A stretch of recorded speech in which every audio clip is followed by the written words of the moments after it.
پہلے ہمارے مساجد کچی تھی تو ایمان اور ارادے پکے تھے، پھر مساجد پکے ہو گئے، ایمان اور ارادے کچے رہ گئے۔ اس شخص سے ڈرو جو خدا سے نہیں ڈرتا، شریف بڑا بن کر جھک جاتا ہے اور کمینہ بڑا بن کر اکڑتا ہے۔ جو انسان اپنے ارادے کا پکا ہو وہ دنیا کو اپنی مرضی کے مطابق ڈال سکتا ہے اور اپنی منزل کو حاصل کر سکتا ہے۔ نرم الفاظ پر کچھ خرچ نہیں ہوتا لیکن ان کی قیمت بہت زیادہ ہوتی ہے۔ کسی عورت کی اچھی یا بری ہونے کا اندازہ اس کی اولاد کی تربیت سے لگاؤ۔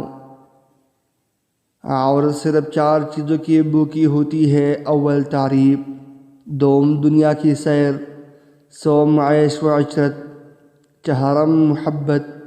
مزید اچھی ویڈیو دیکھنے کے لیے چینل ضرور سبسکرائب کیجیے۔ Thanks for watching to all dear viewers.